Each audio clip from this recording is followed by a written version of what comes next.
On a secluded island, shrouded in myth, a god slumbers. He is Kong, a colossal ape, living within a massive containment dome, a world too small for a king.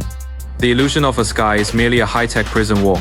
His only connection is with Jia, a young, deaf girl who communicates with him through sign language, a bond of trust that transcends species. But Kong's peaceful prison is about to be shattered. He hurls a tree like a spear, piercing the artificial sky, revealing the cage for what it is. Dr. Eileen Andrews, Jia's adoptive mother and Kong's lead researcher, knows the habitat is failing. But she fears that if Kong leaves, another Titan will come for him. There cannot be two Alpha Titans on one planet. Half a world away, a different kind of Titan stirs. Bernie Hayes, a conspiracy theorist and Apex cybernetics technician, runs a podcast exposing the company's secrets. He believes they're hiding something catastrophic. As he infiltrates a secure area, his worst fears are realized.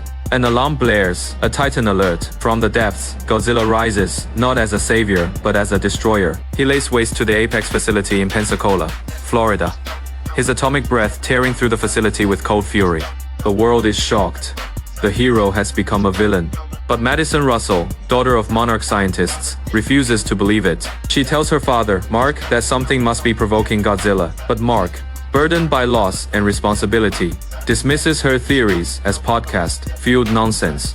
Fueled by Bernie's podcast, Madison believes Apex is the key. Meanwhile, Apex CEO Walter Simmons and his CTO Ren Serizawa approach disgraced geologist Dr. Nathan Lind. They show him satellite data revealing a massive energy source deep within the planet. The Hollow Earth. Nathan's discredited theory is real. Simmons explains this energy is identical to Godzilla's. He wants to harness it to create a weapon to compete with the Rogue Titan. Nathan is hesitant. His own brother died trying to enter Hollow Earth, crushed by a gravitational inversion. But Apex has a solution, the Heave, a vessel designed to withstand the crushing gravity. They need Nathan to lead the mission, but how to find the energy source in a world beneath our own? Nathan proposes a wide idea based on genetic memory. A Titan could lead them there, and he knows just the Titan, Kong. Nathan travels to the containment facility to persuade Dr. Andrews. He argues that Hollow Earth is Kong's true home, a place where his ancestors lived.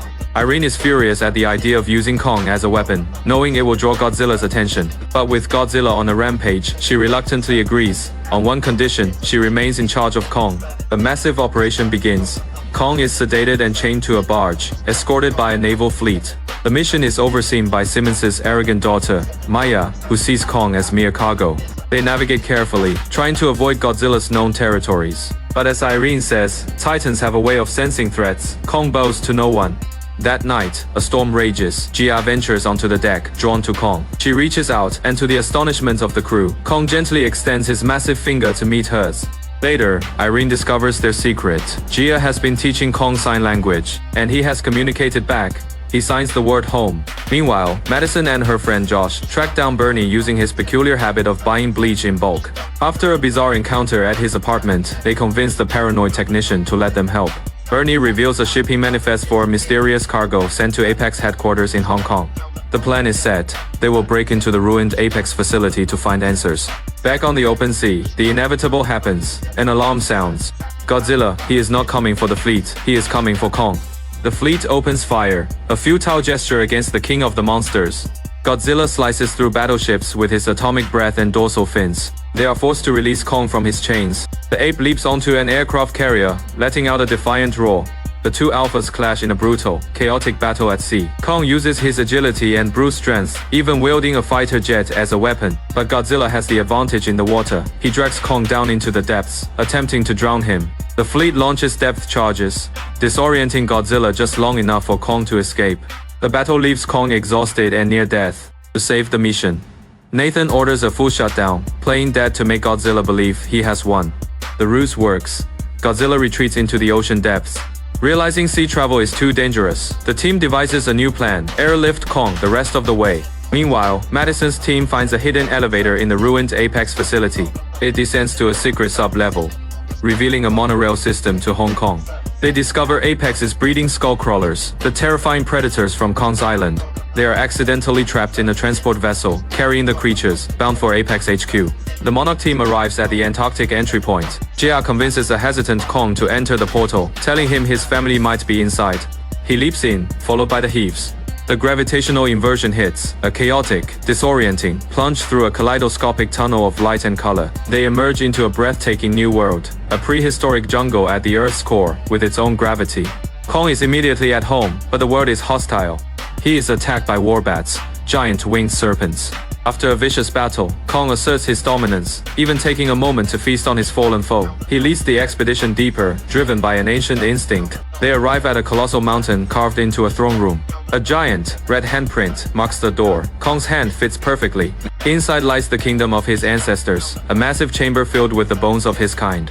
He finds a giant battle axe pulsing with the same blue energy as Godzilla's atomic breath. By striking a glowing rock formation, he activates the power source. He has found his throne. The energy surge is detected on the surface. In Hong Kong, Godzilla senses it and begins drilling a hole straight to the core.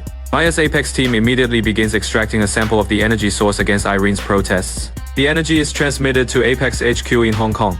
As chaos erupts in Hollow Earth, Maya escapes in a heave, leaving Nathan, Irene, and Gia to die.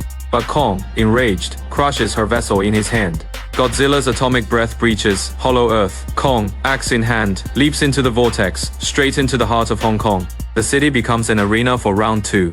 This time, on Kong's turf, he uses the city's skyscrapers to his advantage. He wields his axe, absorbing Godzilla's atomic breath, and delivering a devastating blow that stuns the Lizard King. In Hong Kong, Madison, Josh, and Bernie arrive at Apex HQ. They uncover Simmons' true project, a skull of King Ghidorah, the three-headed monster, hardwired into a control system.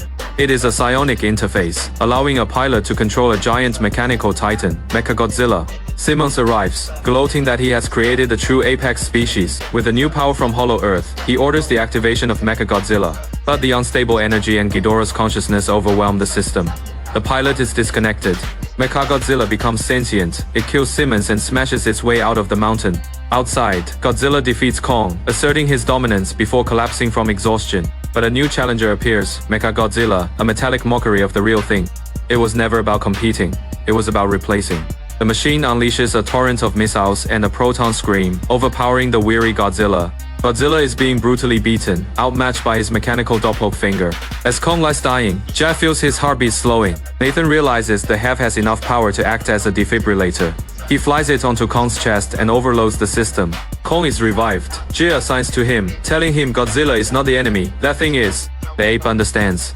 He picks up his axe. Kong joins the fray, saving Godzilla from a killing blow. The ancient rivals are now allies. Inside Apex HQ, Josh desperately tries to hack into the system. In a moment of panic genius, he pours Bernie's whiskey onto the control console, short-circuiting it.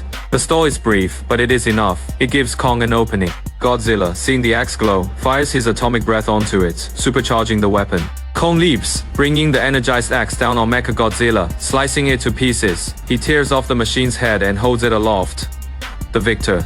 With the threat eliminated, the two alphas face each other one last time. Kong drops his axe, a sign of peace. There is no submission, only a mutual respect. Godzilla, the king of the surface, turns and disappears back into the sea. A new monarch outpost is established in Hollow Earth. Kong is finally free. He is no longer just a king, he is the king of his home.